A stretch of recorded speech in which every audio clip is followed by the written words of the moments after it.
काय सांगाल मागचे दिवस आठवता का? म्हणजे आता दिवस तर तो जो आठवतात काळ त्याचं काय. होता त्यांनी जे आता नंबर पडतीचा केले, काळ जो होता. इतिहास केला, पडतीच्या काळात नाही साथ देत कोणी, नाही साथ नाही देत. देत. काय जाणवलं? जाणवलं बरेचसे जाणवलं, लय जणाला फोन केले, हम्म, बघू बा करू बा एखादं मैदान पळा नंतर बैल देतो. हम्म, हम्म. हा सेकंद पाठात मग लय जणाला फोन केला.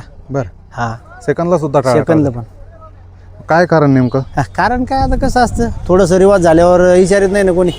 चालू गाडीत कोणी बसतं, पण गाडीत नाही बसत ना. बाब्या पळत होता त्यावेळेस तर तुम्ही सहकार्य केलं असेल ना? असं कार्य लय केलं, पण आता कसं होतं, आपली घरचीच गाडी पळत होती. हा. सगळ्याच्या डोक्यात एकच असतं की बाबा हे बैल देत नाही आपल्याला, यांना कशाला द्यायचा बैल. बरं, सगळ्याला माहिती याला ज्या दिवशी बैल लागेल त्या दिवशी हा ठोकणार का तर ठोकणार सगळ्याला. बरोबर. हा म्हणजे आज ते सिद्ध केलं त्यांनी. सिद्ध केलं, करून दाखवलं त्यानं.